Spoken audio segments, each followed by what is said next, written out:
Hi hello friends, എല്ലാവർക്കും നമ്മുടെ സുമി മുഫാസ് മൻസിലിലോട്ട് ഹൃദയം നിറഞ്ഞ സ്വാഗതം. അപ്പോൾ നമ്മുടെ കാറ്റത്തെ കിളിക്കൂട് നല്ല അടിപൊളിയായിട്ടാണ് പോകുന്നത് അല്ലേ. നല്ല അടിപൊളി സ്റ്റണ്ടാണ് അല്ലേ. നമ്മുടെ അഖില് നമ്മുടെ നിധിയെ ഒന്ന് ചൊറിയാനായിട്ട് ചെന്ന് വിട്ട് കൊടുക്കുമോ? നമ്മുടെ സുധീഷും സുഭാഷും നികേഷും കൂടെ ചെന്ന് അങ്ങോട്ട് അടിച്ചങ്ങോട്ട് നിരത്തി അങ്ങോട്ട് പരത്തി ഒട്ടിച്ചു കൊടുത്തു എന്ന് തന്നെ പറയാം. പക്ഷേ എന്നിട്ടോ നമ്മുടെ അഖിലിൻ്റെ അമ്മ സീതയും ചന്ദ്രനും നമ്മുടെ കൗൺസിലറേയും കൂടെ കൂട്ടി കൊണ്ട് നമ്മുടെ കിളിക്കൂട്ടിലോട്ട് വരെയാണ്. കിളിക്കൂട്ടി വന്നപ്പോൾ നേരിടാൻ നമ്മുടെ ഭാസ്കരനും സുഭാഷും ഹരീഷും ഒപ്പം തന്നെ നികേഷും എല്ലാവരും ഉണ്ട്. നികേഷ് ഇറങ്ങിയില്ല കേട്ടോ, നികേഷ് നിധി അകത്താണ്.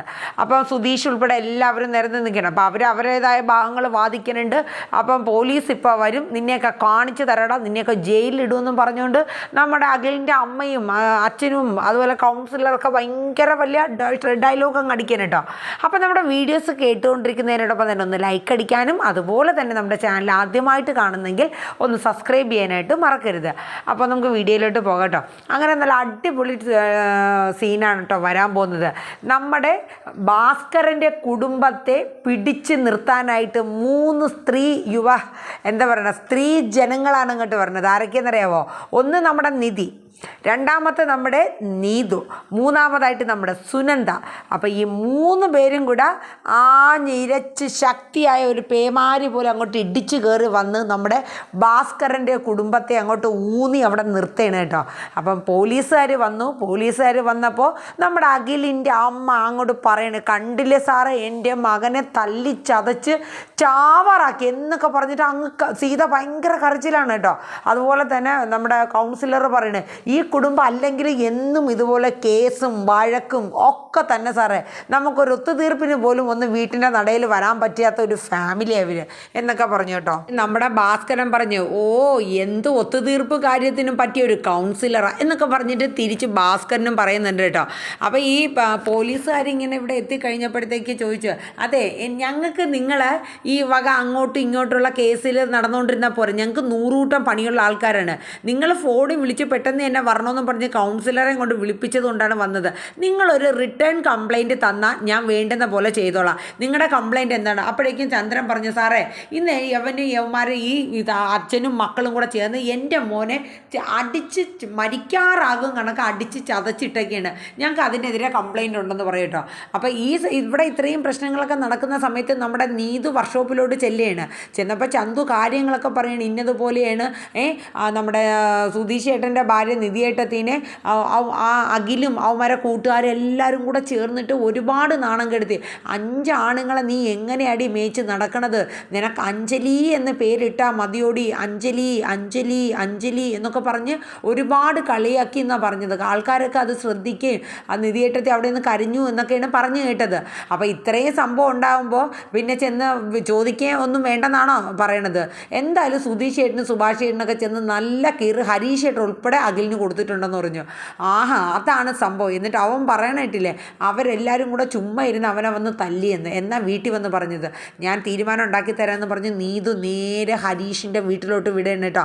ആ സമയത്ത് നമ്മുടെ നമ്മുടെ നികേഷിൻ്റെ അടുത്ത് പറഞ്ഞു, നികേഷ് നീ എന്നെ വിട്ടേ, ഞാൻ പോയി സംസാരിക്കട്ടെ എന്ന് പറഞ്ഞു. അപ്പം വേണ്ട നിധിയേട്ടത്തി ഇപ്പോൾ പോകണ്ട, അവർ സംസാരിച്ചൊരു തീരുമാനം എടുക്കട്ടെ എന്ന് പറയും. അപ്പം നിധി പറഞ്ഞു, അല്ല നികേഷ് ഞാൻ പോട്ടെ എന്ന് പറഞ്ഞ് കൈ തട്ടി മാറ്റി നിധി അങ്ങോട്ടേക്ക് ഇറങ്ങിയാണ്. എന്നിട്ട് നിധി ഇറങ്ങി ചെന്നിട്ട് പറയാം, സാറേ എൻ്റെ പേര് നിധി, ഞാൻ സുധീഷിൻ്റെ ഭാര്യയാണ്.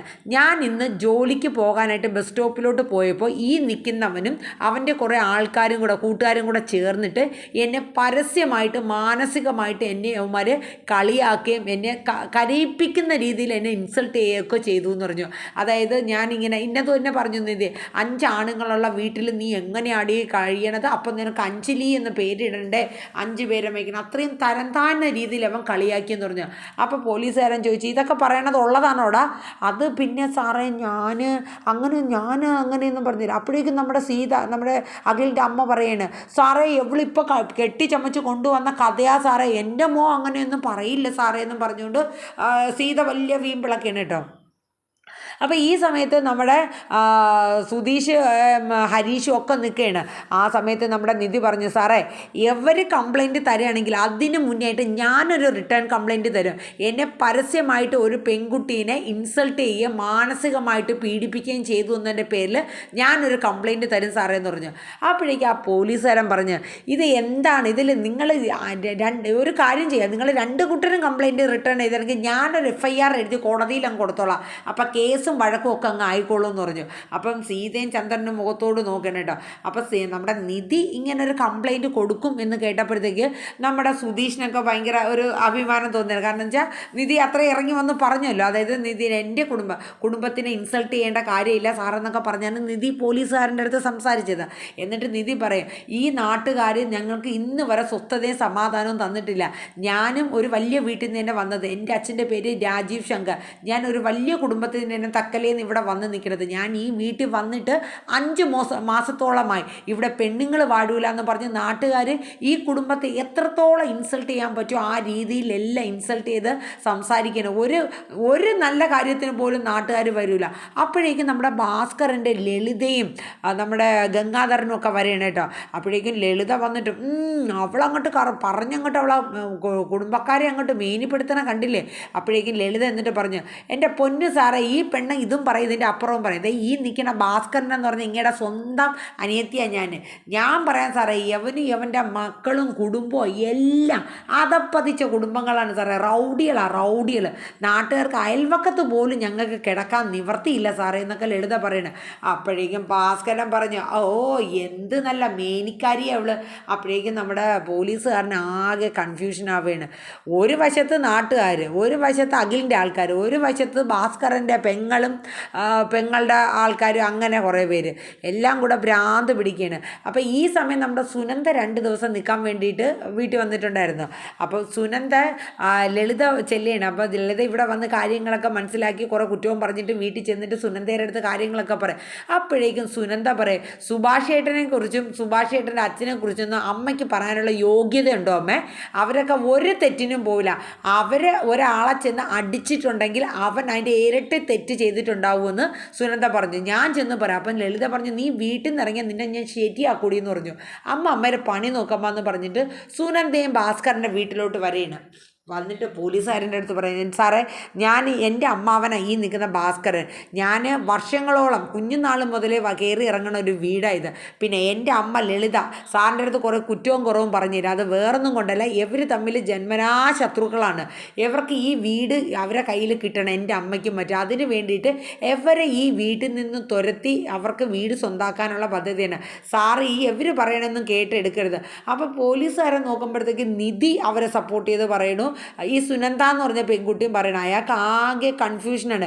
അയാൾ പറഞ്ഞു, എനിക്ക് എല്ലാം കൂടെ ഭ്രാന്ത് പിടിക്കണം, നിങ്ങളുടെ ഈ കയ്യാങ്കളി കാണാനല്ല ഞാനിവിടെ നിൽക്കുന്നത്.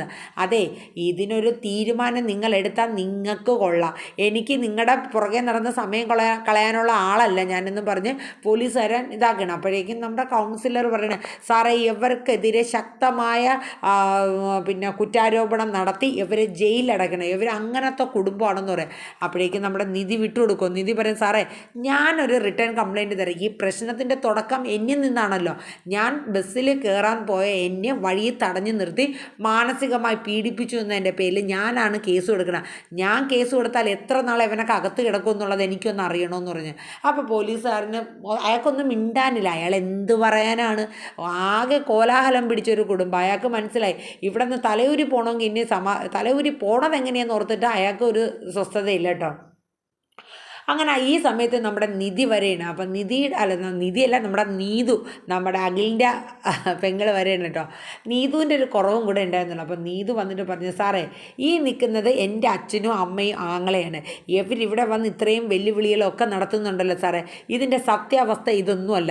ഈ നിൽക്കുന്ന നിധിയേട്ടത്തിനെ എൻ്റെ ആങ്ങള പരസ്യമായിട്ട് കളിയാക്കി അപമാനിക്കുകയും ചെയ്തു. എന്നിട്ട് അവർക്കെതിരെ കേസ് കൊടുക്കാനായിട്ടാണ് വന്നിരിക്കുന്നത്. സാറ് കേസ് കൊടുത്തോളൂ.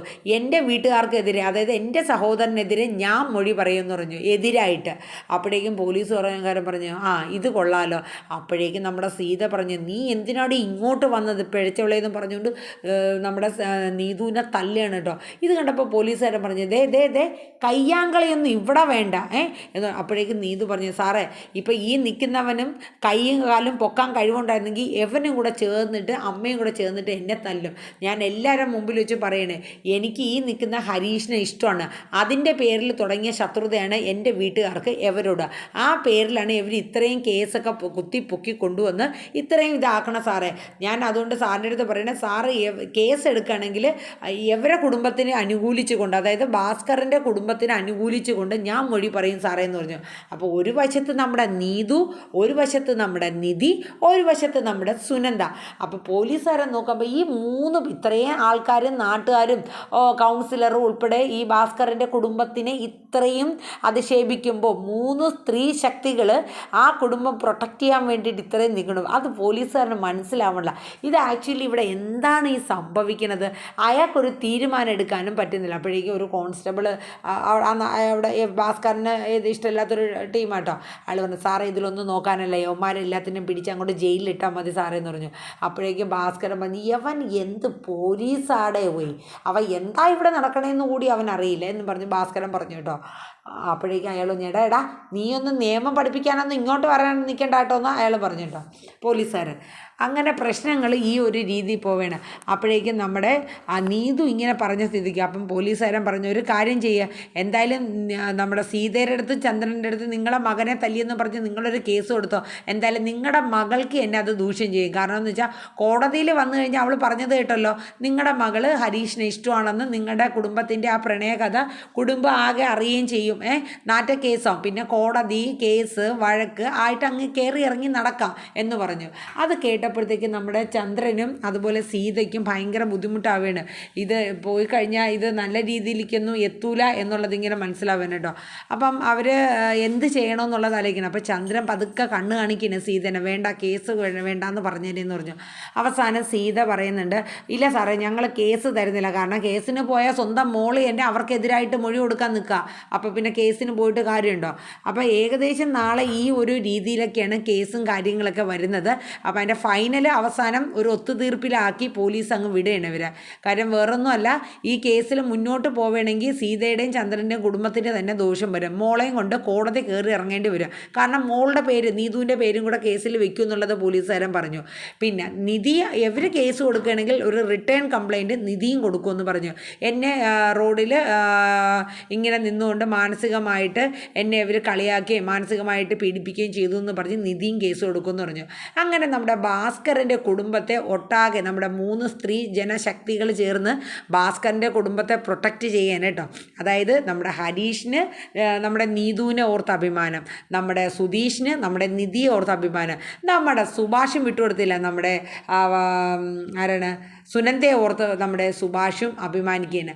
അപ്പോൾ എന്തായാലും ഇനി അതിൻ്റെ അടുത്തൊരു സീന് വരുന്നത് നാളെ കഴിഞ്ഞാണ്. അപ്പോൾ നാളത്തെ എപ്പിസോഡ് ഏകദേശം ഇത്രയൊക്കെയാണ്. അപ്പോൾ എല്ലാവരും നമ്മുടെ വീഡിയോസ് സ്കിപ്പ് അടിക്കാണ്ട് കേൾക്കുക.